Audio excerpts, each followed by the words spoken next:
똥의 상태도 좀 물어봐야 될 것 같아요. 한마디로 바나나처럼 산모들이 잘 나온다 그러면은 큰 틀에서는 잘 먹고 있는 거다. 임신 그 기간 중에 먹었던 게 그 엄마의 장내세균총이 되고 질세균총이 되잖아요.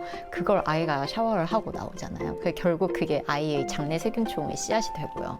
그러니까 결국 진짜로 엄마가 먹은 게 그냥 아이의 세균총이 되는 거니까요. 사람마다 그 지방의 에너지를 효율화시키는 것 중에 카르니틴이라는 게 있어요. L-카르니틴. 그래서 그런 것들을 전주기에 이제 공급을 요청하고 건강한 프로바이오틱스 장 건강 관리를 굉장히 이제 공통적으로 관리하는 것 같아요. DNA를 안정화시키는 그 과정에서 되게 중요한 그 효소 중에가 MTHFR이라는 변이가 있는데 그 변이가 있는 국민들이 한 30% 정도 되거든요. 그래서 그런 군들은 사실은 좀 B를 과도하게 먹을 정도로 하고 나머지는 400 마이크로그램에서 600 정도. 그래서 임신과 출산 둘 다 공부를 많이 했잖아요. 그때 되게 배웠던 것들 중에서 좀 사람들한테 나눌 만한 게 어떤 게 있을까요? 저는 그러니까 제가 출산 경험을 진짜 강렬해가지고 음식 조절이 안 된다. 그러니까 내 컨트롤 하에 있지 않다, 내 몸이. 그게 임신 과정의 문제점인 것 같아요. 그래서 임신 기간이 진짜로 중요하거든요. 여성은 여자적으로 임신 기간 너무 중요한데요. 이 기간은 제 맘대로 되지가 않아요. 그래서 그 임신 준비를 어떻게 하면 좋냐면, 임신 준비 기간이라고 하면 되게 브로드하고 되게 추상적인 개념 같잖아요. 근데 이거를 아주 구체적으로 하는 방법이 그냥 정자 난자를 준비하는 기간인 것 같아요. 그래서 난자도, 우리 난자는 갖고 날 때부터 태어나지만 얘네가 사춘기부터 성숙을 한단 말이에요. 근데 성숙을 하는데 그 성숙이 엄청 폭발적으로 일어나는 기간이 85일 정도 돼요. 그러니까 딱 3개월 정도거든요. 3개월이고 정자 줄기세포부터 정자 되는 데까지가 74일이 걸려요. 그러니까 거의 얘도 3개월, 네, 3개월이거든요. 그러니까 정자 난자가 만들어지면서 이때 후성유전학이 진짜 굉장히 많이 바뀌거든요. 우리가 그 후성유전학 중에 제일 중요한 부분 중에 하나가 메틸레이션이라는 그 유전자를 끄는 스위치가 있는데 그게 정자 난자를 만들 때 한 번 싹 벗겨졌다가 한 번 싹 입혀져요. 그래서 디메틸레이션, 리메틸레이션이라고 하고요. 근데 그게 이제 우리가 수정이 딱 되잖아요. 정자 난자가 만나서 수정을 하고 임신이 되면 다시 또 그 메틸레이션 패턴이 싹 없어지는 디메틸레이션이 일어나고 그 임신 기간 동안 리메틸레이션이 일어나거든요. 그러니까 요 두 기간이 너무 중요한데 임신 기간도 정말 중요한 거 저도 너무 잘 알지만 여기 너무 힘들어요. 그래서 네, 그래서 요 기간은 우리가 그 완전 몸이 정상인 상태잖아요. 그러니까 요때는 꼭 하자. 그래서 요때 일어나는 일들이요. 여기서 한번 다 벗겨질 거면 왜 다시 하냐 뭐 이렇게 물어보는 예리하신 분들이 계시거든요. 근데 여기서 일어나는 디메틸레이션 됐다가 리메틸레이션 된 이 유전자 중에요. 일부가 이 메틸레이션이 지워지는 과정에서 안 지워져요. 그렇게 되는 아이들이 유전자 각인이라고 하는 그 각인된 유전자들이 있거든요. 메틸레이션이 지워진다는 건 어떤 의미예요? 우리가 유전자를요, 피아노라고 만약에 생각을 하면요, 피아노 건반을 이렇게 연주를 해야 곡이 나오잖아요. 그래서 우리가 메틸레이션 패턴을 하는 게 피아노 건반 치는 거랑 똑같이 보면 돼요. 그럼 피아노 음악을 안 누르는 게 메틸레이션? 맞아요. 맞죠? 안 누르는 누르는 거는 이제 네. 아세틸레이션 뭐 이런 것들이 있지만 그래서 그렇게 우리가 조절을 하면서 사는 건데 네. 그 조절되는 패턴을 원래 엄마 아빠 다 가지고 산단 말이에요. 근데 그게 한번 싹 벗겨져요. 그 벗겨졌다가 다시 입혀지고 벗겨졌다가 입혀지고 하는데 그 정자 난자를 만들 때 다시 입혀진 이 패턴 중에 안 벗겨지는 패턴이 있는 거죠. 이렇게 쉽게 이해하시면 될 것 같아요. 선생님이 지금 말씀하신 게 뭐냐면 정자와 난자가 사실 세포의 반쪽씩 갖고 있는 거거든요. 유전적으로. 근데 반쪽을 갖고 있을 때 이게 사람이 반쪽을 만든 게 아니라 이미 사람으로 만들어지는 임신 7주 때 이 생식 세포들이 딱 그 자리에 정자와 난서에 딱 자리를 잡아요. 그러면서 평생 갖고 가는 건데, 그러니까 초경하고 제2성숙기가 있을 때까지 활동을 안 하는 거죠. 그때까지가 이제 준비 기간이에요, 사실은. 그러다가 얘가 이제 사춘기가 되면서 이 호르몬이 액티베이션 되면서 그때 나머지 이제 완성도가 새로 임신할 수 있는 능력 있는 애들로 바뀌는데, 요 바뀌는 과정이 이제 사춘기에 시작되는 건데, 실제로 유효하게 임신하려는 정자 난자는 딱 3개월 동안에 그런 마지막 스팟을 하는 거예요. 그러니까 거기에 이제 뭐 제1정모세포, 제2정모세포 이런 어려운 감수 분열을 하는 이런 이제 우리가 유전학에서 배우거든요. 근데 중요한 거는 지금 선생님 말씀하신 게 난자와 정자가 원래 갖고 태어나고 사춘기 때 발현을 시작해서 이제 생식이 시작되지만 실제로 임신에 유효한 애들이 딱 하나가 만나는 거잖아요, 난자는. 근데 선생님이 딴 채널에서도 얘기하셨지만 정자는 한 몇 억 마리, 몇천, 뭐 1억 마리가 나간단 말이에요. 근데 그 중에 1등이 항상 만나는 거거든요. 그러면 걔네들이 만나서 사람이 되는 거지. 이게 우리가 그걸 만드는 게 아니잖아요. 그러니까 임신 3개월 전부터 엄마 입장에서는 아기가 착상을 해서 임신한 몸을 만드는 것과 그 정자 난자의 세포를 하나를 키우는 모든 과정에 대한 준비가 사실은 이런 복잡한 분자생물학적 과정을 다 도와주는 일이고, 그게 건강한 정자와 난자가 스스로 알아서 잘 자라서 스스로 나올 수 있는 것을 도와주는 방법이니까 그게 너무 중요하다고 얘기하시는 것 같아요. 저도 동의합니다. 근데 제가 조금 이제 젊은 부부들 또는 연인들 보면서 좀 안타까운 게 생각보다 많은 분들이 사실 임신하기 직전에 이제 건강 관리 시작하시더라고요. 안 하시는 분도 있긴 한데, 근데 저는 그게 조금 전 보수적인 입장에서 좀 모자라지 않나 생각을 하거든요. 예를 들면 이제 임신한 거는 올림픽 경기를 시작한 거고, 경기는 이제 올림픽 기간 중에 일어나는 건데 사실 준비는 이전 4년 동안 해놔야 되잖아요. 근데 우리가 올림픽 같은 그런 이벤트도 4년을 준비하는데 최소한. 근데 임신은 우리가 정작 뭐랄까, 대학 입시도 우리가 인생에서 되게 중요한 일이라서 초등학생 때부터 요즘에는 준비를 하는데, 막상 임신은 정말 결혼할 때까지도 막 이제 신혼이 즐거운 것도 있겠지만 하다가 진짜 결혼 이제 애 낳기 직전에 한 3개월만 하는 게 괜찮나? 또는 저는 사실 1년도 괜찮나는 생각도 들어요. 보통 이제 신혼들이 특징이 있어요. 병원에 이제 오시면 최근에 신혼들의 그 체중을 보면 여지없이 남자들은 7, 8kg가 증가돼요. 그리고 여성들도 만만치 않게 이제 물론 이제 결혼 전에 체중을 뺀 것만큼 증가도 하겠지만, 근데 신혼부부들의 특징을 보면은 이제 각자 직장이 있고 밤에 만나니까 그렇게 야식을 많이 해요. 맞아요. 기본적으로 그 늦게까지 이제 물론 각자 싱글로 살 때, 솔로 살 때는 혼자 살다가 뭐 밤에 이제 자다가 이렇게 약간 외롭게 살다가 그래서 그런지 만나면 야식하고 늦게까지 TV 보고 술도 뭔가 같이 보상, 그죠, 술 먹는 거에 대한 또 환상들이 있으니까 같이 먹다 보니까 체중이 기본적으로 한 7, 8kg 정도는 남자들은 거의 여지없이 찌는데, 사실은 거기서 이제 체중 찔 때 주로 먹는 음식들이 되게 설비나티가 꽤 많고, 제가 이제 바라보는 관점은 당독소라는 관점이 있어서 결국 먹는 것이 염증을 만들다 보니까, 그리고 나이 들어서 이제 또 이제 출산 준비를 하다 보니까 벌써 많은 세포들이 노화를 갖고 있고, 그 노화 중에 상당 부분이 먹는 것들로부터 시작되니까 말씀하신 것처럼 예선전이 잘 준비가 돼야 본선 올라갈 수 있는데, 많은 사람들이 그 임신에 좀 실패하거나 늦어지는 많은 이유 중에 그 결국 설민나티가 중요한 것 같아요. 그러니까 사진 찍으려고도 엄청들 애들 쓰시잖아요. 막 체중도 쫙쫙 빼고. 그것도 사실은 좋은 방법은 아니고요. 예, 조금만 신경 써서 이제 음식에 대한 식생활의 어떤 습관 같은 거를 바꾸면 좋긴 하는데, 아휴, 참 숙제들 많아지셨습니다. 근데 이제 그 임신 중에 먹는 것도 아까 좀 어렵게 설명해서 이게 뭐 메틸레이션도 나오고 후성 유전학 개념이 나왔는데, 실제 제가 보스턴 그 터프츠라는 대학에서 이제 제가 연구원으로 있을 때 했던 실험이 실제 쥐를 가지고 임신한 쥐를 가지고 이렇게 특정 음식들을 먹이는 그런 세 그룹 나눠서 했던 실험이 되게 재밌는 실험이 있었거든요.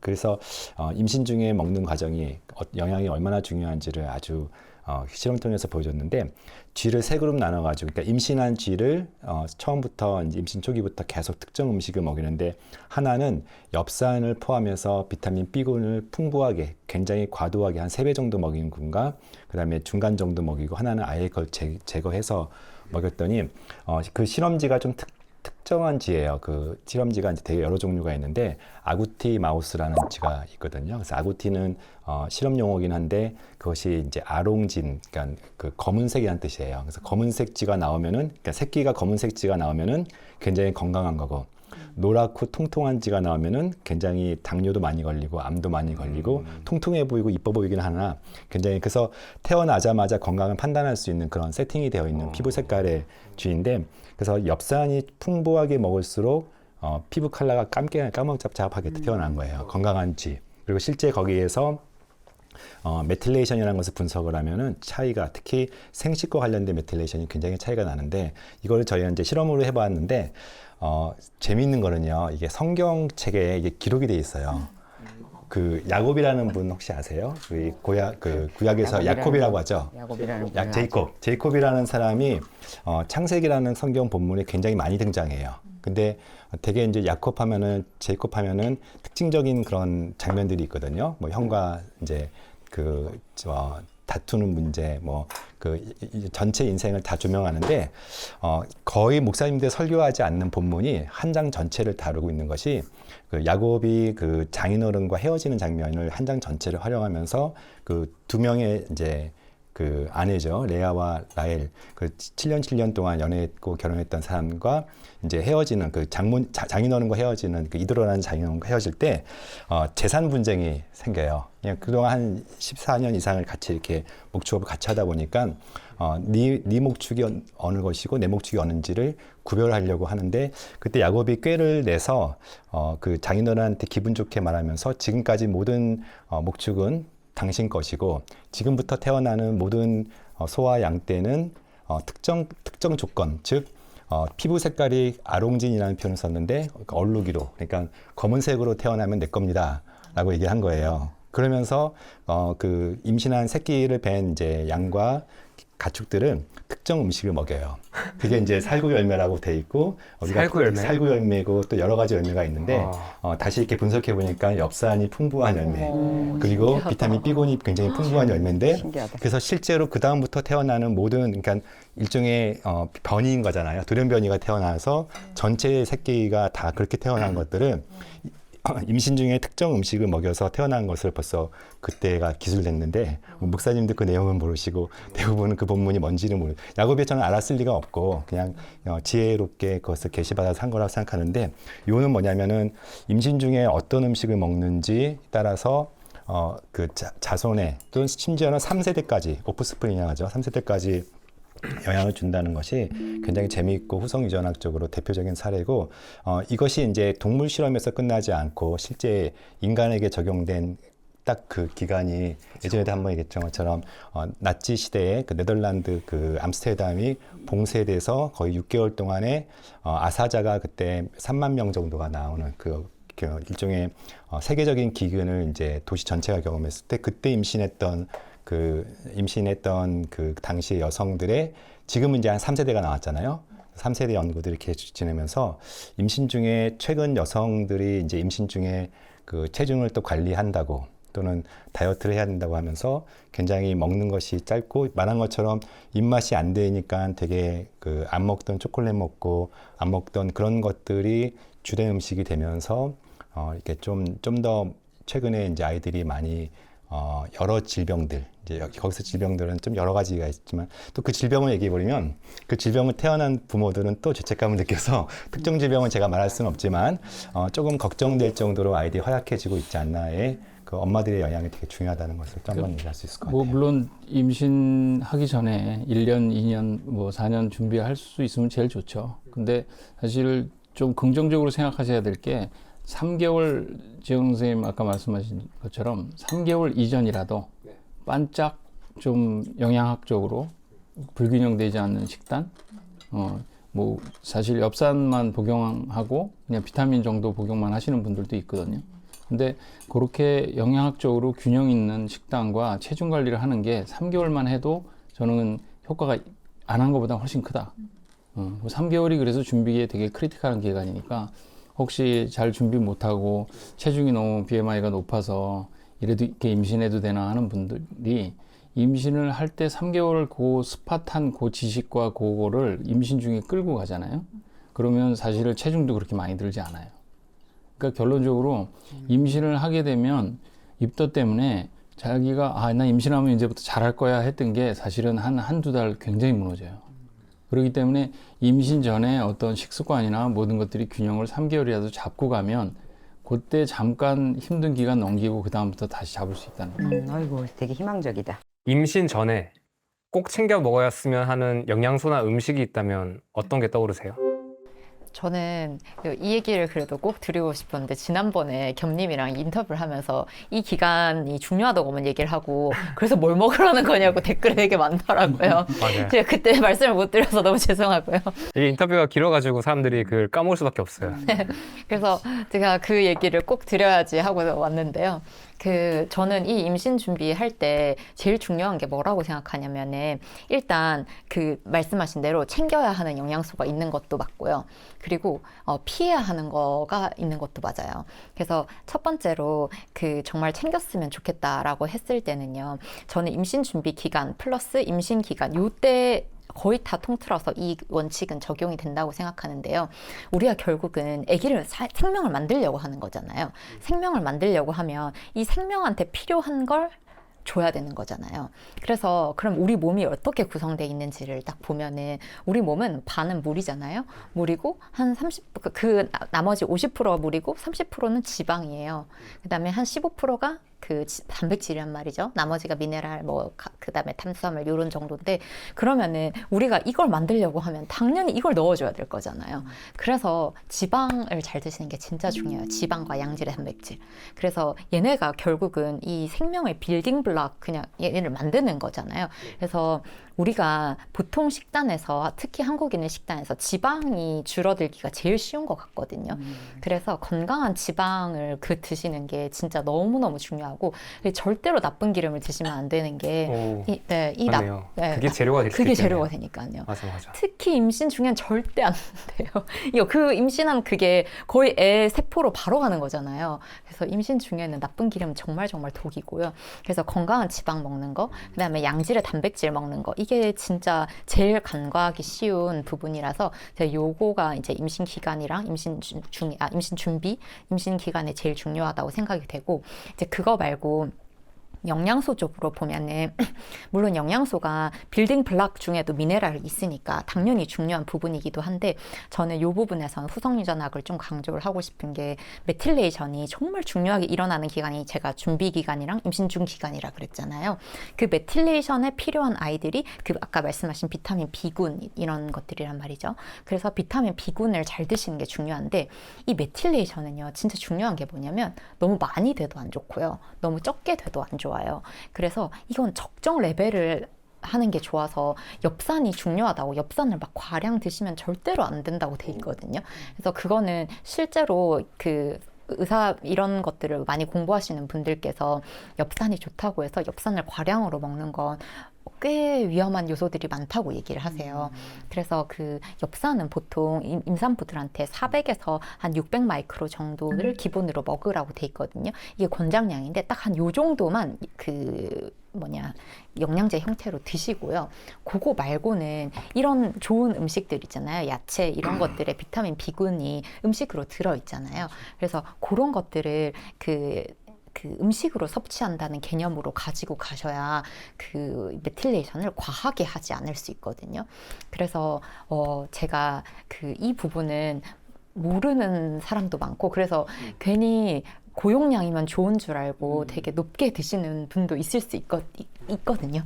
그래서 그런 부분은 좀 주의를 하셔가지고 제가 말씀드린 지방, 단백질 그리고 이런 비군 잘 챙겨주시면 좋을 것 같아요. 미국에 이제 우리 원장님 졸업하신 수료하신 IFM 미국 기능의학회에서도 임신 전주기의 주수별로 또 뒤로 갈수록 거의 그냥 세분화돼서 이제 영양소들의 레커멘데이션이 있거든요. 근데 그렇게 이제 영양소를 보충하는 이유 중에 하나가 우리 식단이 그것을 다 제공해주지 못하거나 또는 임신 초기에 그런 입덧이 있어서 공급되지 못하는데 그 시기가 제일 중요하기 때문에 이제 영양소 공급이 되는데 주스마다 다르긴 해요. 그 표를 보면. 근데 공통적으로 들어가는 몇 가지 영양 레커멘드는 아까도 이제 지방이 중요하고 지방이 지방산으로 바뀌어서 이제 미토콘드리아의 에너지 원으로 쓰이는데 첫 번째 지방은 잘 안 먹기도 하고 또 사람마다 그 지방의 에너지를 그 효율화시키는 것 중에 카르니틴이라는 게 있어요. L-카르니틴. 그래서 그런 것들을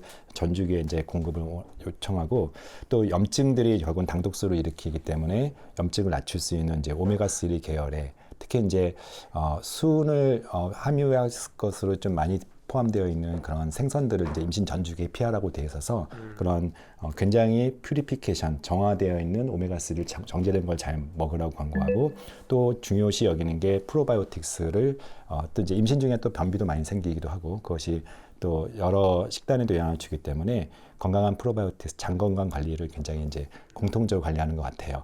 B군은 692 중심의 이제 B군도 저가 검사를 해보니까 대략 한 20-30% 정도는 이제 비타민 B가 이제 몸에서 특히 이제 그 DNA를 안정화시키는 그 과정에서 되게 중요한 그 효소 중에가 MTHFR이라는 변이가 있는데 그 변이가 있는 국민들이 한 30% 정도 되거든요. 그래서 그런 군들은 사실은 좀 B를 과도하게 먹을 정도로 하고 나머지는 400 마이크로그램에서 600 정도 그래서 적절하게 하는 것도 사실은 개인마다 다 다르긴 해서 저희는 이제 개인화된 어떤 초기화된 처방을 하는 그런 패턴이기 때문에 하지만 공통적으로는 좀 더 지방을 많이 먹고 그다음에 불포화 지방산에서 특히 이제 좋은 기름을 많이 먹고 또 장 관리하고 그리고 사람마다 그 영양소는 다를 수 있다 정도로 말씀할 수 있을 것 같아요.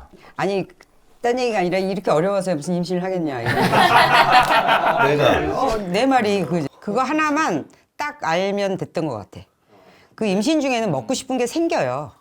그래서 그거를 옛말에 그랬거든. 임신 중에 먹고 싶은 거 안 먹으면 눈짝짝이 난다 소리가 맞는 것 같아. 왜냐면 그때 필요한 영양소가 먹고 싶어서 그거에 특정한 음식이 땡기는 건데 그거를 안 먹으면 눈짝짝이 난다는 소리가 나는 게 좀 진리에 가깝지 않나 싶어요.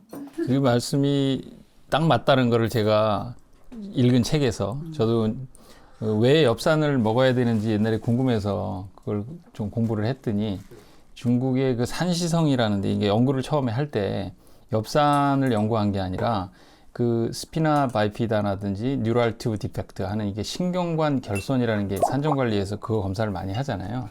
그게 어떤 거냐면 여기 척추의 뒤쪽에 엉덩이 요추쯤 있는데 보면 이렇게 구멍이 뚫려가지고 신경이 노출돼 있는 그런 기형이 있어요. 애들한테 그 빈도가 꽤 돼요. 그 출산해서 나오고 나서야 아니면 그 뱃속에 나오고 나서 발견한 거죠. 뱃속일 때 생기고 예, 산정 관리를 산부인과에서 이렇게 복잡하게 하게 된 이유. 그리고 지금 아까 저도 잘 기억이 안 나는 MTHFR 같은 경우도 지금 검사가 가능하거든요. 근데 왜냐하면 어떤 사람은 엽산을 잘 먹는데도 그런 문제가 생길 수도 있고, 근데 사실은 크게 봐서는 이 시작은 거기서부터였던 거예요. 아까 말씀하신 대로 왜 척추 뒤에 조그만 구멍이 생기고 구멍이 큰 애들도 있고 이게 신경이 노출이 되면 얘가 통증 때문에 걔가 발육이 떨어지거든요. 그 신경관 결손이 꽤 빈도가 높은데 다른 기형에 비해서 이게 왜 그런가 조사를 이제 연구를 했잖아요. 근데 중국의 산시성에 가서 연구를 했어요. 그런데 보니까 그 지역이 되게 그게 많았던 지역이라 거기서 연구를 한 거거든요. 산시성이라는 곳에서. 근데 연구를 하다 보니까 이유가 발견이 된 거예요. 이게 편식에 의한 그 지역에서 날 수 없는 고기라든지 육류라든지 아까 말씀하신 비타민 B군이 음식을 통해서 들어있는데 근데 그게 부족한 편식을 할 수밖에 없는 환경에서 그런 지역에서 살아서 그게 높았던 거죠. 비타민 C2 같은 경우에는 식물에 거의 없거든요. 그러니까 비타민 B군에서는 식물에 없는 게 꽤 있어요. 그렇죠. 그래서 질문하신 게 그럼 뭘 먹어야 되냐라고 했지만 저는 딱 답이 지금 에리 씨 차려주신 이 식단 같은, 그러니까 편식을 하지 않고 이 식단을 골고루 먹을 수 있고 이거를 잘 소화시킬 수 있는 그런 몸이 그런 후성 유전학적으로 변형이 돼서 이런 음식들을 계속 먹으면서 소화시킬 수 있는 그런 환경에 있다면 저는 사실 비타민을 굳이 안 먹어도 건강하게 임신을 하고 할 수 있다고 생각해요. 근데 그렇지 못한 환경에 있는 분들, 어쩔 수 없이 편식할 수 있는 분들 때문에 자꾸 비타민 보충이나 이런 게 생긴 거잖아요. 근데 원리를 알고 먹어야 돼서 이런 얘기들도 되게 중요한 것 같아요. 왜냐하면 모든 영양소가 뭐든지 다 먹으라고 하니까 우리는 뭐가 진짜 필요한지 모르잖아요. 그래서 음식을 골고루 잘 제철 음식을 집밥을 먹으면 그 필요한 영양소가 알아서 들어온다. 이렇게 좀 쉽게 생각했으면 좋겠어요. 맞아. 예, 그거 근데 대변 보면 알잖아요. 변 보면 예쁘게 나오는 대변이 있고 나랑 한바탕 싸우고 나온 대변이 있고 예쁘게 나온 대변을 만드는 내 몸을 살뜰하게 보살펴주는 음식을 많이 먹자. 그래서 산부인과 선생님들이 그 자궁도 관찰하고 태아의 상태도 관찰하지만 똥의 상태도 좀 물어봐야 될 것 같아요. 그게 사실은 잘 먹고 있는지를 보는 게 그러니까 전형적으로 산모들의 그 똥의 그 형태, 이제 브리스톨 스케일이라고 표현하는 그 스케일로 해서 한마디로 바나나처럼 산모들이 잘 나온다 그러면은 큰 틀에서는 잘 먹고 있는 거다라고 생각해 주시면 좋을 것 같아요. 선생님이 그거 제일 많이 하지 않으세요 지금? 네, 열심히 환자분들께 여쭤보고. 아니 애기한테. 애기 브리스톨 스케일. 애기는 브리스톨 아직 따질 단계가 아니 아니에요. 그냥 저 아까 단순하게 네. 병 관찰하는 걸 제일 매일 하지 않으시나요? 그쵸. 그게 그거에 따라서 애기 건강 평가하잖아요. 진짜 황금똥. 그럼 우리 네. 때는 맛도 보고 그랬는데. 진짜요? 그럼요. 오감을 다 동원해가지고 애기 괜찮은지 그냥. 우리가 왕가였거든요. 그래가지고. 그때가 언제예요? 그 경신년 때 망했잖아요. 대기근 와서. 진짜 재밌게 느끼는 거는 네. 한국 사회에서 되게 어렵다고 느끼는 게 여전히 그 사람들이 그 적색육이나 고기나 이런 포화지방 섭취에 대한 두려움, 콜레스테롤이잖아요. 이 부분이 사실 저희가 여기 보신 분들은 다 이제 한 번씩 공부를 하셨을 텐데 이게 우리가 알고 있는 어떤 패러다임 지식과 사실 실제 이야기되는 게 좀 다르다. 논란이 여전히 그러니까 뭔가 결론이 난 것처럼 보이지만 결론이 난 게 하나도 없고 사실 우리가 좀 더 넓게 봐야 된다는 이야기잖아요. 아까 카르니틴 등장했고 비타민 B군 등장했고 특히 비타민 C2는 채소에 없어요. 원래 이 자리가 이렇게 전문적인 자리입니까? 그런 말을 해줘야지 내 공부를 하고 오지. 밥 먹으러 오라고 해서 왔는데. 그래서 그냥 제가 좀 강조하고 싶었던 부분은 그 콜레스테롤도 왜냐면 약간 아기의 그러니까 인간의 생명체의 어떤 성분을 보면 물 빼고 나머지 중에 제일 많은 게 지질. 그러니까 지질이라고 했을 때는 지방뿐만 아니라 콜레스테롤도 같이. 그리고 단백질. 그리고 인과 같은 이런 무기질들. 근데 얘들은 딱 빼놓고 단백질은 우리가 이미 다 알고 있으니까. 근데 문제는 탄수화물은 몸에서 구성하는 성분이 0.5% 이하예요. 그게 다 사실 글리코겐이잖아요. 그냥 에너지 덩어리. 그럼 사실 진짜 몸의 구성 성분이 뇌랑 아이를 생각해보면 신경계랑 계속해서 만들어지고 있으니까 저는 그래서 이게 좀 어려운 게 이유식이나 또 이런 것들 산모 식단을 봐도 네. 그러니까 골고루 먹으라고 하지만 그 골고루의 그 밸런스의 기준이 이미 탄수화물 중심으로 잡혀 있잖아요. 맞아요. 그 부분이 여전히 뭐랄까 아직도 좀 어려운 부분인 것 같아요. 그러니까 산모 식단 균형 잡게 먹어라, 균형 있게 먹어라, 골고루 먹으라고 하는데 문제는 그 균형을 우리가 잘못 잡은 게 좀 있잖아요. 그래서 저는 이렇게 얘기할 것 같아요. 그러니까 제가 만약에 이제 가정을 꾸리고 이런 거 준비한다면 진짜 갭스에서 얘기하는 음식들이나 동물성 식품들을 진짜 좀 많이 챙겨 먹으라 할 것 같아요. 이때는 무리를 해서라도 빚을 내서라도 이때는 어쩔 수 없는 것 같아요. 그게 여기에 들어있는 그런 비타민, 미네랄 그리고 아까 콜레스테롤 지질들이 너무 이게 식물로 대체가 안 돼서 그래서 그때는 우리가 단순히 밥에다 김치 잘 먹는 거 그러니까 있던 할 때는 어쩔 수 없지만 그게 아니라면 저는 좀 거기에 투자를 더 많이 해야 되지 않나라는 생각이 들었어요. 맞아요. 그래서 카르니틴도 이제 우리가 동물성 식품에 아미노산이니까. 네. 그러니까 지금 모든 걸 많이 만들어내는 세상이라 네. 뭐 비타민도 만들고 영양소를 다 만들 수 있지만 사실 홀 푸드라는 개념을 저는 골고루 먹는 걸로라는 말로 인식을 했거든요. 그러니까 완전체에 대한 음식을 먹으라는 거죠. 사실 뭐 비건들도 있고 그래서 사실 육류를 안 먹는 사람 분들도 있거든요. 그런 분들이 사실 영양의 불균형이 고기를 안 먹기 때문에 있다라고 생각하지는 않거든요. 연구도 그렇고. 그러니까 사실 현미채식이라는 그 식단도 있고 또 이때 좀 고기나 육류를 먹어보는 더 단백질을 많이 섭취하는 식단도 있고 지방 위주로 고지방을 먹자는 식단도 있잖아요. 근데 공통적인 거는 결국은 프로세스드 돼 있는 가공하고 퓨리파이 돼 있고 첨가물이 많이 들어가 있는 식단을 먹자는 얘기는 없거든요. 그러니까 그런 우리가 가공을 해서 뭔가 자꾸 만들어내는 것들은 정말 제대로 효과를 볼 사람들한테는 도움이 되는데 일반 사람들이 꼭 그렇게 뭐 이거는 이렇게 사 먹고 이거는 이렇게 사 먹고 하는 것보다는 전체적인 음식을 통해서 땅에서 나오는 미네랄들이 그게 우리가 필요한 모든 비타민에 들어있는 미네랄이잖아요. 그리고 우리가 우리 간을 좀 무시하면 안 되는 게 간이 사실은 그 당이 들어와도 지방도 만들고 필요한 단백질도 만들거든요. 반대로 지방을 가지고 소화를 시킬 수만 있다면 다른 키톤도 당도 만들고 또 프로테인도 만들잖아요. 그러니까 한쪽의 영양소만 먹는다고 해서 문제가 되는 것은 아니라고 생각을 하고, 실제로 고기를 먹자라고 하는 거는 고기를 잘 안 먹으면서도 채식을 통해서 충분한 홀푸드를 안 먹는 사람들, 좋은 지방을, 육류를 먹으면 포화지방이라든지 그런 좋은 지방과 단백질과 영양소를 충분히 많이, 철분까지 먹을 수 있는데, 그런 쉬운 방법이 있는데 안 먹는 사람들은 정말 철저하게 홀푸드를 현미채식을 하면서 더 해야 되거든요. 그런 관점에서 저는 골고루 먹으라는 것이 틀린 말은 아니라고 생각해요. 근데 저는 여기서 이제 뭔가 좋게 얘기할 수도 있지만 좀 엄격하게 들어가 보자면, 그러니까 저는 여기가 어려운 게 뭐냐면, 일반 어른들의 식단에 대해서는 저는 이건 개인의 자유라고 생각해요. 근데 아직 만들어지지 않은 생명에 대해서는 좀 더 우리가 보수적으로 가야 된다고 생각해요. 근데 문제는 채식을 하려면 결국엔 단백질 공급원이 콩이잖아요. 두부나 콩 관련 식품들인데, 이 식품들이 첫 번째 단백질 흡수율이 있잖아요. 다이제스트 스코어라고 해가지고 실제로 몸에서 다이제스트 되고 이용돼 가능한 비율이 육류보다 떨어져요. 그러니까 내가 100 단백질을 두부로 먹었다고 하면 좀 우리는 덜 흡수할 수밖에 없어요. 그리고 두 번째는 여기 안에 있는 어떤 소화의 어떤 좀 소화를 방해하는 요소들, 또는 우리가 생각하는 그런 렉틴 같은 요소들이 있는데, 이것들에 대한 리스크가 우리가 아직 연구가 되지 않았잖아요. 근데 그래서 전 이런 부분들이 충분히 채식으로 가지 않았을 때 리스크가 존재해서, 그래서 여전히 이 기간 동안만은 뭔가 그런 신념을 조금 내려놓고, 그러니까 채식에 대해서도 저는 그 부분에서는 여기서는 좀 엄격하게 얘기하는 편이에요.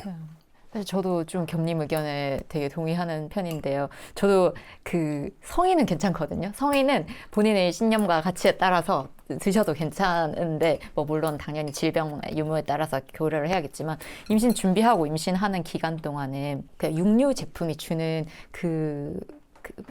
영양소들을 꼭 섭취할 필요가 좀 있고, 그 식물들은 진짜 말씀하신 대로 그런 항영양소나 그런 그 흡수율이 떨어지는 것도 있고, 그리고 우리 몸은 기본적으로 굉장히 그 육식을 잘 하도록 되어 있거든요, 생리적으로.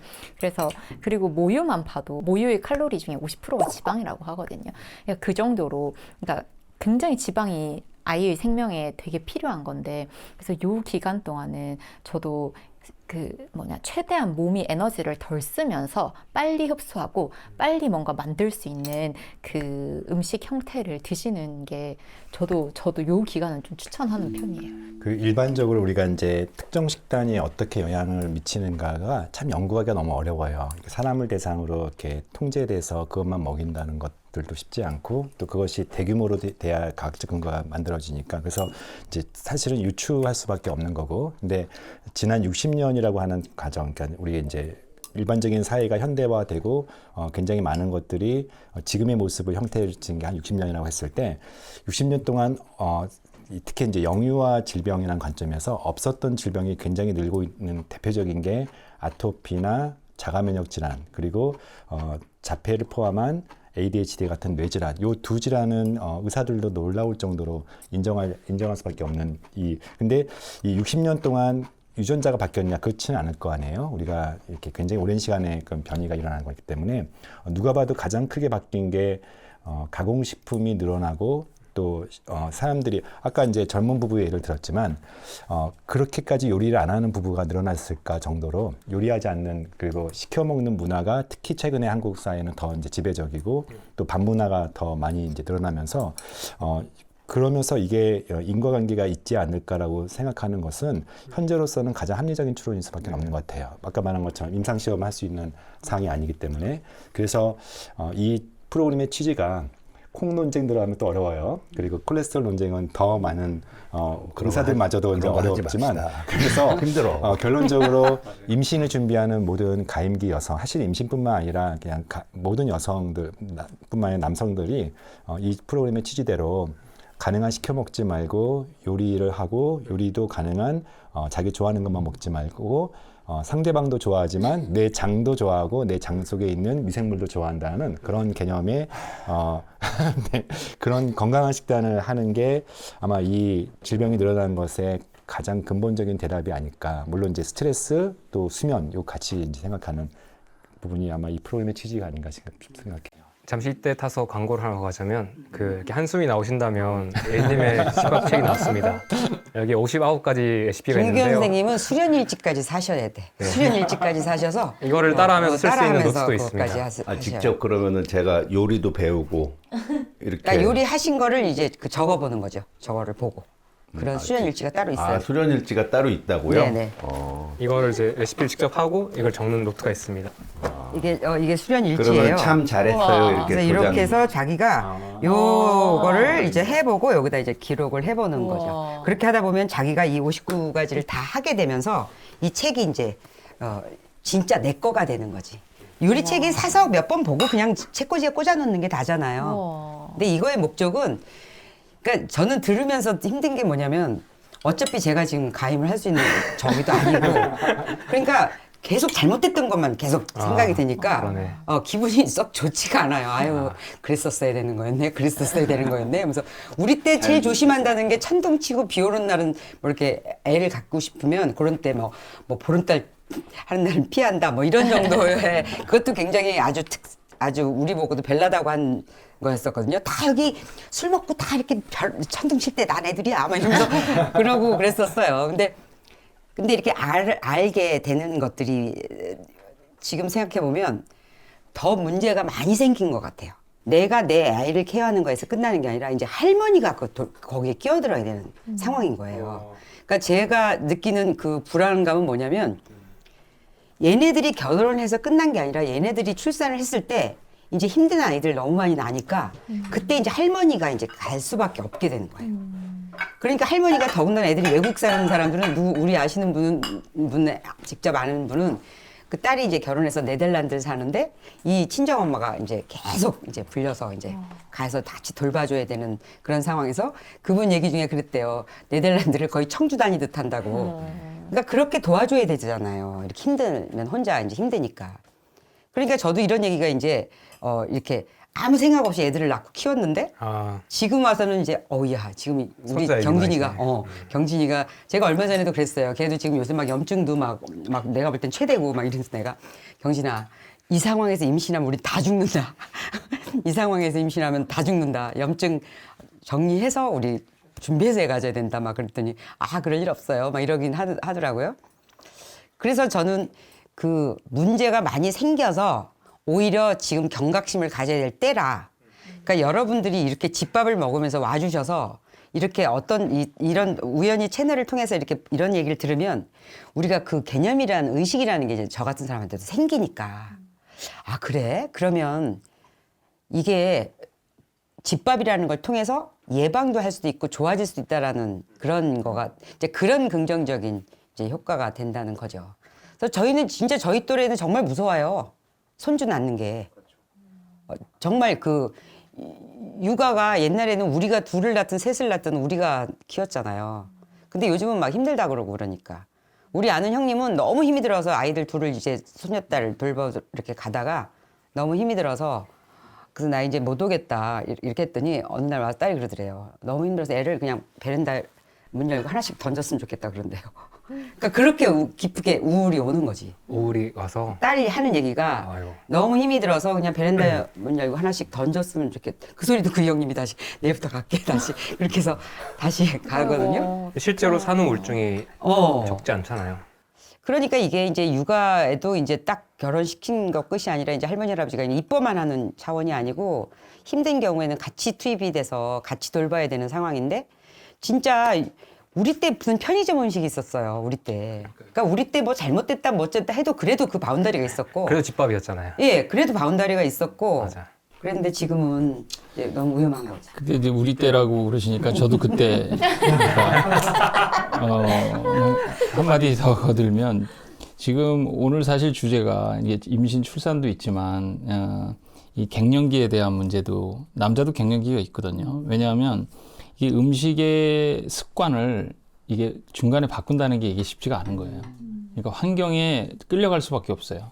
내 직업과 말씀하신 대로. 근데 이렇게 에리님처럼 집안에서, 주방에서 이렇게 가족들 먹거리 돌보면서 사신 분이나 또 저처럼 밖에서 일하는 사람이지만 또 이런 음식이 중요한 부분을 자꾸 이게 알게 되는 이런 직업. 그게 왜 그러냐면 아기가 태어날 때 뭘 먹어야 되는지 중요한 것은 다 알아요. 모유수유가 좋은 것도 다 알고. 근데 엄마가 먹는 음식과 엄마의 식습관에 대해서 고치라는 것을 아기 때문에 그렇게 하라면 되게 힘듭니다.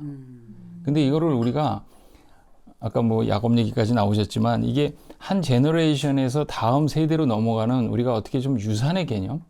그러니까 좋은 음식과 생활 습관의 지혜를 전달해 주는 개념이 지금 보존이 잘 안 되고 있어요. 그러니까 에리님이 이렇게 집밥을 하는 게 이게 하루아침에 된 게 아닐 거라고 좀 믿거든요. 이게 엄청난 노하우고 사실 이런 집밥을 매일 먹을 수 있는 사람이면 사실 비타민 안 먹고 무슨 식단에 고민 안 해도 된다고 생각해요. 그러면 이런 식단을 애가 먹고 자라는 게 어떤 영향이 있냐? 이제 지금 100일 동안 앞으로 뭐 1년, 2년 모유수유 하시겠지만 6개월 지나면 이제 이유식 하잖아요. 이유식이 원래 아기가 이제 단단한 거를 먹기 시작하는 시기거든요. 그럼 고형식을 먹는단 말이에요. 그럼 제가 엄마들한테 임신 중에 뭐 자꾸 당 땡겨서 뭐 먹을 때 제가 제일 좀 따끔하게 좀 해야 될 것 같은 엄마들한테 하는 얘기가 엄마 나중에 모유수유 하실 거죠. 그것 때문에 이거 자연출산 하시는 거잖아요. 그러면 그렇다고 얘기하시더라고. 그럼 이유식도 해야 되는데 그때 아기 이유식을 뭘 해줄지 지금부터 공부하세요. 그러면 그 이유식 공부가 바로 엄마의 식단이 돼야 돼요. 왜 그러냐면 이유식이 지금 엄마 식단이 된다고요? 그렇죠. 왜냐하면 지금부터 식습관을 그렇게 바꿔나가야 이유식 때 하지.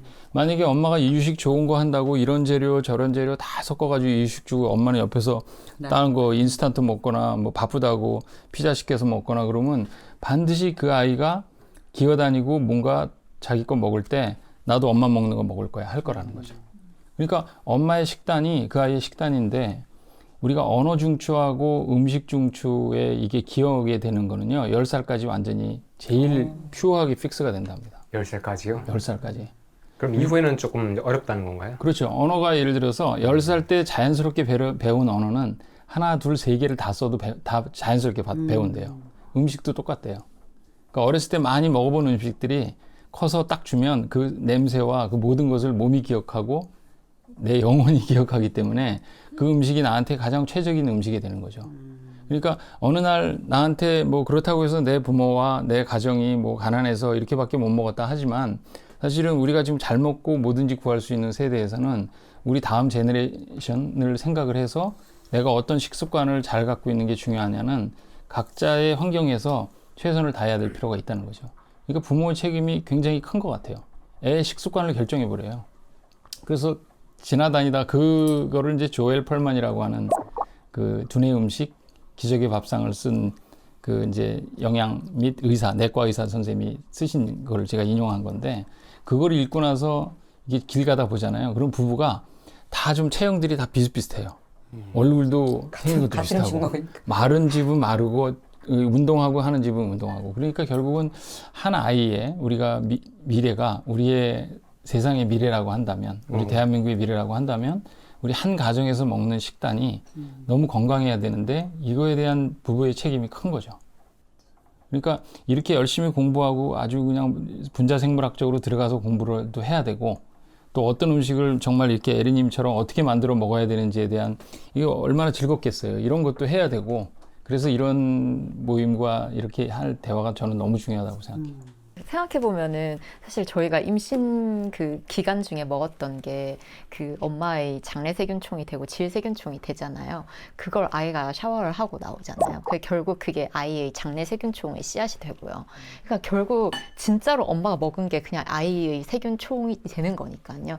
그 세균총이 먹고 싶어 한 걸 애도 결국 먹고 싶어 하게 되니까요. 그래서 제가 저 항상 라이블리 스무디 되게 강조하는데 라이블리 스무디를 임신 중에 이렇게 드신 분들은요. 애기들이 이유식 할 때도 되게 잘 먹는데요. 그러니까 이게 결국은 다 엄마 먹는 걸 통해서 장으로 이어져서 그게 세균총으로 이어져서 아이의 식습관으로 가는 거니까 사실 그거는 정말 우리가 이렇게 개념적으로 아는 게 정말 분자생물학적으로나 이런 신체적으로도 이렇게 드러나는 거니까요. 너무 중요한 것 같아요. 선생님 이게 얼마나 큰 영향력을 미치시냐면 오늘 임신 7주로 온 초기 산모가 부부가 왔는데 네. 저희는 다 이렇게 소개 하거든요. 네. 워낙 일부가 하니까. 네. 그래서 어떻게 오셨어요? 그랬더니 저 라이블리 주스 먹고 있는데 그러니까 그게 이렇게 타고 결국은 아 여기가 내가 맞는 출산인 것 같다고 그래서 그거 상담하러 오셨더라고. 그러니까 선생님 저희도 먹고 정말 그거의 효과를 보고 있지만 정말 대단한 거를 전파하신 것 같아요. 아유.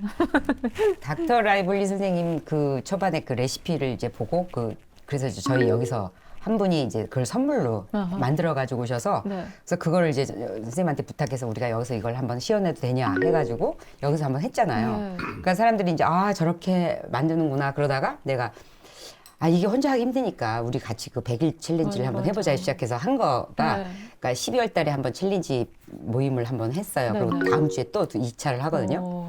근데 이제 한 110명, 한 120명 정도 이제 모여갖고 저랑 같이 이제 그 챌린지 모여서 이제 그동안 그걸 먹는 걸 계속 이제 인증해서 자기 인스타에다 계속 올리고 그러셨었어요. 그래서 그분들도 오시고 그다음에 앞으로 하고 싶은 분들도 이제 신청해서 그냥 오셨는데 그때 나와서 이제 체험들 얘기들 하는데 그 너무 놀라운 일들이 많은 거예요. 그러니까 자기랑 자기 남편이 평생 그 변비에 시달리다가 둘이 그냥 그걸 한 방에 다 해결을 해서 아침마다 그게 그 변 인사 나누는 게 이게 그게 아침 인사라고 그러면서 이제 그런 얘기를 근데 이제 나이가 들으면은 빨리빨리 변화가 안 일어날 거라고 생각한 게 아니더라고요. 그래서 대단히 많은 임상들이 있어서 되게 놀라워요.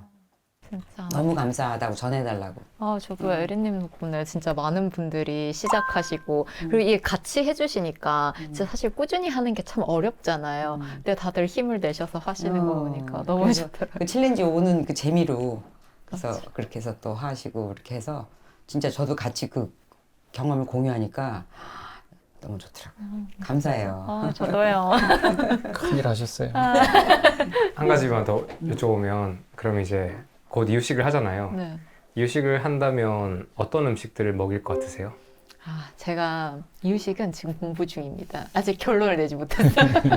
지금 제가 그래서 요즘 그 책도 저는 사실 뭐 스무디를 얘기를 하다 보니까 채소를 좀 강조를 하는 편인데 아무래도 지금 딱 제가 방금 임신 준비랑 그 중에도 약간 동물성 식품을 좀 강조했던 것처럼 약간 이유식에서도 약간 그 아이들의 뇌 발달에는 사실 이 뇌도 그 뇌의 건조 중량이 50%가 또 지방이니까 사실 지방을 강조를 안 할 수가 없더라고요. 그래서 저는 이유식에도 좀 그런 좋은 지방. 네, 좋은 지방이나 그런 것들을 강조하게 될 것 같은데 아직 저도 열심히 지금 공부 중이어가지고. 근데 이유식에서 좀 논란이 그거잖아요. 그 보통 우리가 이제 밥을 좀 많이 먹이잖아요. 맞아요. 거기서 여전히 이제 의견이 좀 갈리더라고요. 그러면 예를 들면 뭐 기돈 선생님, 경찰 원장님, 환웅 원장님은 지금 이제 애를 낳는다 다시 아니면 손주를 손녀딸 있어요. 있으니까. 아 그럼 그때 힘좀 이유식 내봅시다. 그때 이유식 어떻게 했어요? 이유식을 이제 제가 사실은 이제 이 할아버지 할머니가 뭐를 이렇게 넌지시 해줄 수는 있지만 직접 간섭하기가 어려운 게 그렇죠. 그 아무리 딸이라도 또 며느리라도 이게 쉽지가 않은 거예요. 왜냐하면 본인들이 공부하고 갖고 있는 지식의 체계가 있기 때문에. 그런데 이제 우리가 할 수 있는 거는 이거 어떠니 저거 어떠니 해주는 것들이 다 지금 말씀하신 좋은 지방이 섞여 있는 그런 식재료들 있죠. 자연 식재료들. 그리고 뭐 좀 알러지가 많이 있을 것 같은 뭐 달걀이라든지 우유라든지 이런 거는 되도록이면 피하고 그냥 자연 거의 육류가 많이 들어가요. 육류하고 채소하고 뿌리식물 그다음에 뭐 하여튼 그것도 주다 보면 아기도 이상하게 특성이 있어가지고 입맛이 있더라고요. 그러면 자기가 잘 먹는 게 있고 근데 중요한 거는 저는 이렇게 지침을 내렸어요. 입에 정말 이게 맛이 달아 이런 거는 하지 말라고. 아, 달게 느껴지는 거. 달게 느껴지는 건 하지 말라고. 이 밥이 되게 달게 느껴지잖아요. 그렇죠. 근데 사실 아기가 단 거 먹어도 뭐 당분 먹어도 밥 먹어도 충분히 소화하죠. 근데 이게 노출이 될 때 어떤 게 먼저 노출되느냐가 중요할 것 같아서 단 거보다는 그러면 맛이 이게 그렇게 길들여지잖아요. 특히 라이블리 선생님처럼 모유 수유로 길들여진 애는 이유식 할 때 이렇게 당분 있는 거 들어가면 아마 안 먹을 거예요. 왜냐하면 모유가 그렇게 달지가 않거든요. 아까 말씀하신 지방 단백질이 엄청 높고 미네랄들이나 이런 게 엄마가 모유는 흰색 피라고 하거든요. 그러니까 적혈구만 못 들어가지 엄마 피가 그냥 빨려 나가는 거니까 지방질과 이런 걸로. 그러니까 엄마가 몸에 내 생체 성분을 즙을 짜서 주는 게 모유거든요. 그런 것처럼 아기가 이제 소화기관으로 먹을 때 그런 종류의 자연적인 음식들, 달지 않은 것들, 일단 그게 가장 큰 기준이었어요. 이제 저도 이제 제 아이가 결혼도 했고, 말한 것처럼 손주의 이유식을 신경 쓸 수밖에 없는 이제 지식을 갖고 있잖아요. 근데, 제 지식이 중요한 것 같지는 않고, 결국 가족 문화가 중요한 것 같은데, 예를 들면 이제 저희한테 오시는 환자들의 패턴 중에 특히 이제 책임님 통해서 오시는 분들이 어떤 패턴을 보이냐면, 엄마는 열심히 책임님 유튜브를 보셨어요. 근데 아빠는 나는 여기 왜 앉아 있는 식으로 굉장히 떨떠름한 표정으로 앉아 계시거나, 왜 따라와? 그분들의 어쨌든 엄마가 이제 데리고 오니까, 또는 그분들의 청소년 자녀들은 굉장히 못마땅한 표정으로 이제 앉아 있는데, 딱 하나 이제 그 중에 딱 한 분만 이쪽 서민아트에 대해서 완전히 지식을 이제 섭렵했지만 실패한 것들은 가족들에게 그것을 이제 전파를 못한 거예요. 문화로 넘어가지 못했어요. 그래서 지금은 뭘 집어넣고 이거보다는 사실은 더 좋은 것을 더 기쁘게 먹는 문화가 되게 중요한데, 만약에 저희 같은 경우 제 딸아이도 이제 자연스럽게 이런 문화에 계속 노출되다 보니까 자기는 꼭 임신하면은 출산하게 될 때는 자연주의 출산하러 정한원 원장님한테 가겠다고 자연스럽게 얘기하고, 그다음에 애도 굉장히 입이 짧고 뭐 이렇게 시켜 먹는 거 늘 이제 간호사로 삼교대 있을 때는 그런 거밖에는 먹을 게 없다가 지금은 최근에는 굉장히 저를 따라서 먹는 것들을 자연스럽게 하는 것 같아요. 그래서 이거는 이제 단순히 뭘 먹여야 된다기보다는 그게 더 낫다. 그게 더 좋은 문화고 더 맛있고 더 즐겁고 더 건강은 당연하겠지만 더 즐겁다라고 저는 이제 이것을 배우신 그 가정의 한 구성원이 정말 즐겨야 되고 바뀌어야 되고 그것에 대해서 행복해야 된다 그러면은 남편부터 또 자녀, 그다음에 그들의 또 자녀까지는 자연스럽게 간다고 생각해요. 그래서 단순히 오늘 이야기들이 좀 어렵게 들리실 수도 있지만 결국은 아는 사람이 가장 즐겁게 살면 된다라고 생각하고 그 즐거움을 정말 가장 사랑하는 가족들한테 나눈다. 결국은 설득이 될 거라 생각해요. 네. 기동 선생님은요? 저 옆에서 지금 계속 들으면서 반성을 많이 하고 있는데 여긴 어디 난 누구 이런 심정. 난 김재영 원장님 이렇게 유명하신 분인지도 몰랐어요. 좀 전에 찾아보니까. 최재영 원장님 죄송합니다. 그거 검색해 보신 거예요? 그래서 지금 이렇게 좀 미리 말씀을 주셔야 이렇게 좀 총도 좀 준비하고 칼도 준비하고 아무튼 지금 우리가 뭐를 더 할까만 계속 고민하니까 들으시는 분들이 아마 아휴 하고 아까처럼 한숨이 나올 것 같은 생각이 들어요. 그냥 뭘 안 할까. 이거를 좀 더 많이 고민하면 좋을 것 같아요.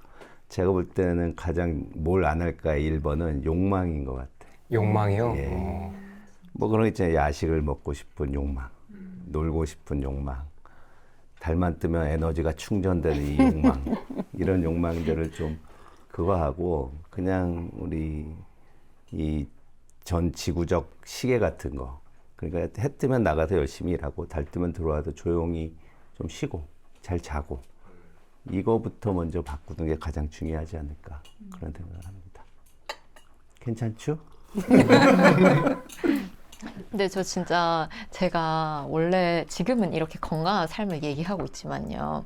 제가 예전에는 폭식증도 되게 꽤 알았을 정도로 되게 시기가 되게 나빴어요.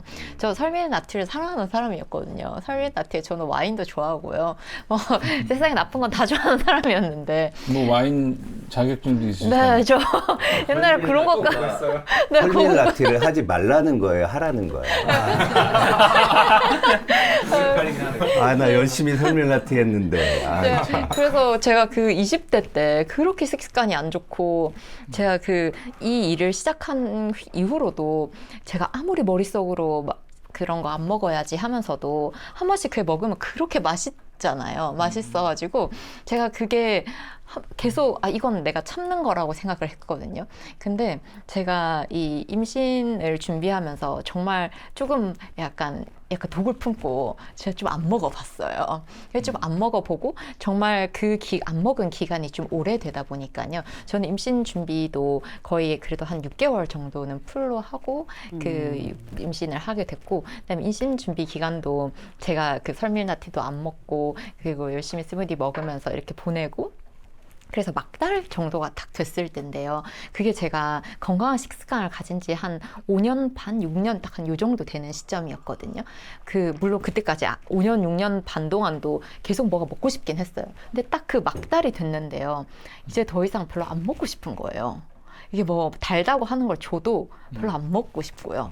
네, 이제는 더 이상 참는 게 아니라 저도 안 먹어. 약간 이 수준이 돼가지고, 그래서 이제 수유를 하면 원래 뒤돌아서면 배고프다고 하잖아요. 진짜 배가 고픈데요. 그런 거 저도 안 먹고 싶어요. 그래서 제가 처음으로 그 식욕이라는 거에서 해방된 느낌을 처음 갖게 됐거든요. 식탐. 네, 그 식탐. 그래서 제가 생각할 때는 이게 이 교정하는 기간이 이렇게 오래 걸린다는 거를 네, 좀 다들 알고 마음을 좀 너무 조바심 내지 않으시고, 사실 막 건강한 식습관 아무리 해야지 해도 계속 먹고 싶거든요. 근데 결국 그게 쌓여서 내 장이 한번 진짜 바뀌어줘야 그게 안 먹고 싶어지는 거더라고요. 저도 최근에 비슷한 경험했는데, 제가 한 2주 전에 굉장히 심하게 장을 앓았잖아요. 네. 그때 막 그 아침에 제가 원격적으로 부산에 있는 분하고 이제 원격 상담을 하는데, 잠깐만 하고 화장실 가서 구토하고 뭐 할 정도로 그날 뭐 토만 3번 하고 설사도 많이 했는데, 제가 정말 최근에 장이 안 좋았던 경험을 하는데, 전날 내가 뭘 먹었나 했더니 초콜릿을 그냥 한 봉지를 다 먹은 거예요. 근데 사실은 그 정도는 뭐 청년 시절이나 제 인생 전체에 늘 그렇게 먹었던 거고, 비슷한 경험은 또 몇 개월 전에 제가 이제 한 1년 동안 라면을 한 번도 안 먹다가, 이제 제가 살던 곳에 근처에 가서 늘 먹던 라면집이 있어가지고 당연히 먹었는데, 그렇게 너무 또 장이 안 좋아진 거예요. 그러니까 사실은 그것도 라면도 늘 제가 전공의 시절이나 늘 가장 즐거웠던 게 라면 맛있게 먹는 거, 끓여 먹는 거였는데, 그때는 늘 즐겁고 아무런 문제가 없다가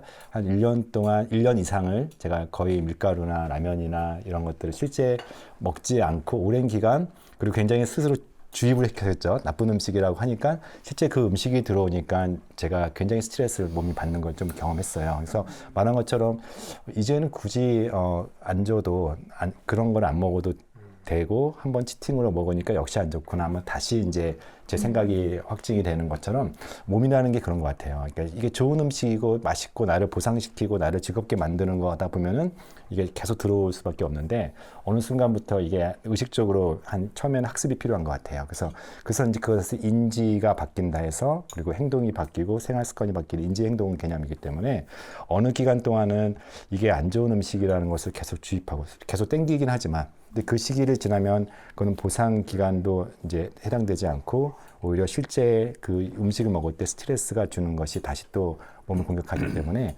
저는 한 1년 정도 이렇게 좀 꾸준히 건강한 식단을 하면은 바뀔 거라 생각해요. 제가 지금 되게 중요한 개념이 하나 그냥 처음 떠올랐는데요. 우리가 식단을 한다고 할 때 우리는 행동만 얘기하잖아요. 그러니까 행동 그 순간만 얘기하는데, 지금 떠오른 거는, 행동은 제가 보기에는 식단 관련해서는 4가지 단계가 있는 것 같아요. 인지가 첫 번째.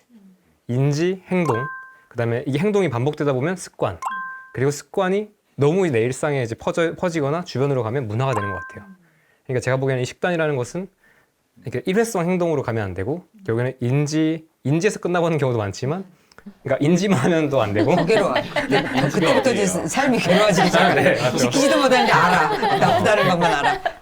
결국에는 이제 인지부터 문화까지 어떻게 가는가, 이 게임인 것 같아요. 그래서 한 5년이라는 시간. 근데 사실 저도 마찬가지고, 이게 사람들이 착각하는 게, 저 사람들은 뭐 갑자기 저렇게 될 거라 생각하지만, 되게 몇 년 동안 하면서 계속해서 이제 하다가 멈추고 뭔가 변형하고 다시 찾고 하면서 이게 안정화되는 시간이 진짜 긴 것 같아요. 맞아요. 내가 그 자기를 만나서 네. 이거 시작을 했잖아. 네. 시작을 하니까, 근데 내가 이제 몸이 음식을 바꿔서 좋아지고 만났잖아. 그리고 나서 이걸 계속 했잖아. 만약에 이걸 안 해하고 있었으면 다시 원래로 돌아갔을 수도 확률이 아주 높거든요. 그러니까 이 집밥을 찍으면서 내가 계속 이게 의미 부여가 되고 알게 모르게 내가 그냥 습관이 된 거잖아요. 그래서 2년이라는 시간이 그 진짜 나도 모르게 이렇게 하게 되면서 습관이 된 것 같아요.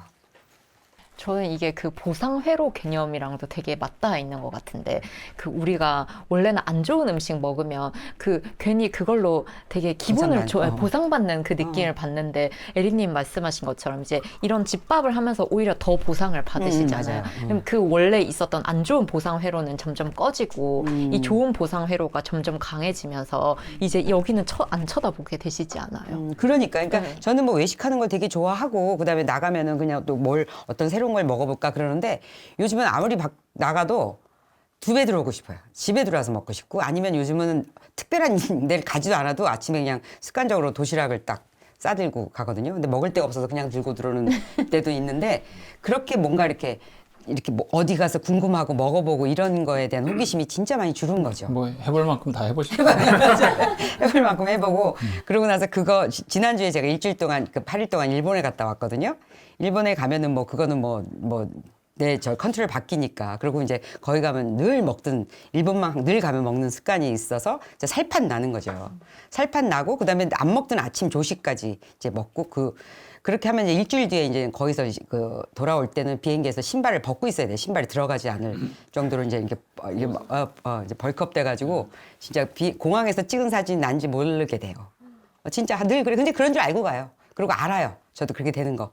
그러고도 이제 이렇게 다 먹고 그러고서 나오는데, 옛날 같으면 큰일 났다, 이거 큰일 났다가 아니라, 가서 내 또 루틴이 있다라는 그게 있는 거예요. 돌아갈 난 곳이 루틴이 있잖아. 루틴이 있고 가면 또 어떻게 할 거라는 걸 이제 아니까 하나 그 순간이 조만큼의 그 조바심이나 불안함이 없는 거예요. 왜냐면 그 다음 주에 이게 또 촬영도 있잖아요.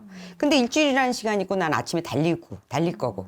그래서 저는 아침에 소금을 먹고 달리기 하고 나서 완전히 그 장 디톡스를 매일매일 되거든요. 자연스럽게. 근데 그게 아무리 걸었을 때는 안 되는데, 그 존투 운동을 40분, 42분 정도 그렇게 하고 나서 그렇게 되고, 그러고 나서 이틀 뒤에 딱 다시 원상태로 딱 돌아오더라고요. 그러니까 그게 굉장히 젊으신 거죠. 그러니까 회복력 회복하려- 있는 거예요. 네. 그리고 저는 그 근육량이 굉장히 많아졌거든요. 그러니까 초반에 우리 김기돈 선생님 만날 때, 그때 산티아고 갔다 살 뺐을 때보다 몸무게는 3, 4kg가 더 늘어 있는데, 근육량이 굉장히 많이 늘어 있어서 저는 지방량이 3, 4kg 더 그때보다 네. 제 거 같네요. 언제 제 모르는 사이에 그러니까. 그래서 이게 루틴이라는 게 제일 무섭다라는 생각이 들고, 그리고 제가 저에 대한 이렇게 세월 속에서 갖게 된 그 믿음이라는 게, 그게 그래서 그때까지 해보면 좋겠는데, 그거 훈련을 나는 이 집밥을 만들면서 훈련하면 재밌을 것 같은 생각이 들어요. 그래서 제가 겸이한테 제의한 게, 나 이거 전국 투어 좀 하고 싶다. 그렇게 집밥 챌린지 투어를 하고, 오늘 대전 갔다 대구도 가고 이렇게 해갖고, 정말 그러면 에리님을 한번 만나서 같이 집밥 만들어 본 얘기도 하고, 할 수 있으면 시연도 같이 하면서 그런 것들을 경험을 나누다 보면, 그게 이제 그러면서 세월이 가서 1년, 2년이 가면 그때 이제 나의 이제 문화로까지 자리 잡는 거고, 나는 그게 더 쉽다고 생각해요. 왜냐하면 얘가 어떤 아이를 낳을지 모르고 내가 또 어떻게 불려가야 될지 모르는 그런 불안감에 있는 것보다 진짜 불안하다니까요. 요즘은 너무 힘든 아이들이 많아서. 그러는 것보다는 차라리 이렇게 집밥을 만들면서 정신적으로 안정감을 갖는 게, 그게 더 수련이라는 생각이 들어요. 우리가 소울 푸드라고 하는 말을 한다면, 이게 이제 소울이라는 게 이제 어떤 마인드, 정서적 이런 걸로도 포함될 수 있지만, 사실 사람의 몸의 모든 구성 성분이 지금 이제 연구를 통해서 거의 원소가 다 물질이잖아요. 물질인데 어떻게 그 물질이, 어떤 과학자들이 이런 연구를 했더라고요. 사람의 그 탄소의 그 기호를, 연식을 갖다 따져가지고 사람이 1년인가 2년 지나면 몸에 탄소가 다 싹 바뀐대요. 그러니까 그 탄소가 동위원소가 있어가지고 이게 우주에 있는 탄소인지 그 연식이 다 나온다더라고요. 그러니까 그거 보고 깜짝 놀란 게 뭐냐면, 우리가 지금 현재 살고 있는 몸이 우리 몸인 것 같지만 탄소 입장에서나 물질 입장에서 보면 전혀 다른 거죠. 근데 어떻게 이게 나일까? 그 소울이라는 게 어떻게 보면 영혼이고, 그 영혼을 먹이는 그 영혼의 양식이 이게 우리가 먹는 음식의 양식하고 어떻게 일치를 저는 해야 된다고 생각해요. 그거를 저는 이제 생명력이라는 말을 되게 중요하게 생각하는데 우리가 사실 뭔가를 먹어야 되고 뭔가를 채워야지만 우리가 살아간다라고 생각하는데 이게 안 먹는 것에 대한 어떤 확신이 얼마나 있는가? 예를 들어 금식 얘기하는 겁니다. 그리고 엄마들 중에 지금 식사 사이에 허기지고 당 떨어지는 느낌이 들 때 엄마들이 아 이거 이러다가 아기도 잘못되고 나도 잘못될까봐 막 허겁지겁 준비 안 된 음식이 자기가 원래 뭐가 좋은지는 아는데 그 준비 안 된 상태에서 빨리 뭔가를 먹어야 되는 강박증이 있으신 분들이 있더라고요. 그런 분들한테 제가 입덧 때도 경험하셨겠지만 안 먹어도 우리 몸이 알아서 치유하고 살아가는 능력이 있습니다. 그 생명력을 믿으셔야 됩니다. 그렇게 얘기를 해드리면 좀 되게 안심하시더라고요. 그러니까 사실 금식 시간을 이제 이게 닥터 민디 펠츠라고 하는 분이 여자 단식이라는 거 쓰셨잖아요. 제가 그 책 보면서 정말 아 이거 너무 맞다. 그래서 제가 제 환자분들이나 엄마한테 적용을 해요. 12시간에서 13시간 아까 김기동 선생님이 얘기한 것처럼 그냥 눈 뜨면 먹고 그냥 잘 때 되면 먹지 않고 이런 어떤 딱 절제된 먹는 식사와 아닌 것들을 우리 몸이 스스로 알아서 한다는 걸 좀 믿어야 될 것 같아요. 그거를 어기고 나의 어떤 욕구, 막 불안감 이런 것 때문에 강박적으로 더 좋은 것 같아서 먹고 이런 상황들이 내 몸이 더 알아서 하는 것을 방해하지 않을까? 맞아요. 그러니까 간식 먹으면 그것도 내 몸은 식사로 인식을 하고 내 신경과 자율신경과 호르몬들은 한 끼 식사로 인식한단 말이에요. 그래서 이 식사 시간과 그 다음에 이 식사를 소화시킬 수 있는 그런 안정된 몸의 상태를 유지하는 그런 어떤 정서적인 어떤 패턴들, 그러니까 루틴이 되게 중요한 것 같고, 그 다음에 소화가 됐을 때 물을 마시는 그 습관, 그 다음에 음료수를 단 거를 찾지 않고도 포만감을 계속 유지하시면서 다음 허기질 때까지 공복감을 좀 즐길 수 있는 그런 여유감을 가지면 몸이 상당히 알아서 하기 때문에 우리가 이렇게 음식 먹는 거에 너무 막 집착하고 강박적이지 않아도 충분히 건강할 수 있다고 생각을 합니다. 그래서 한 끼 먹을 때 제대로 푸짐하게 먹는 것이 너무 중요할 것 같아요. 그래야 뭐 오늘 한 끼만 먹어도 잘 먹고 살아야 되는데 그래서 내 몸의 생명력을 믿어주는 그 자신을 믿는 마음이 사실은 건강을 지키는데 너무 중요할 것 같아서 내 몸이 알아서 치유한다. 네. 아마 오늘 이 정도면 이제 저희가 임신 준비하시는 분들과 출산 이제 앞두고 계신 분들 그런 분들한테 좋은 지혜들 잘 전한 것 같아요. 이번에는 이제 많은 분들이 이제 경험하고 계시는 이런 갱년기 관련된 문제에 대해서 이야기 좀 해보고 싶습니다.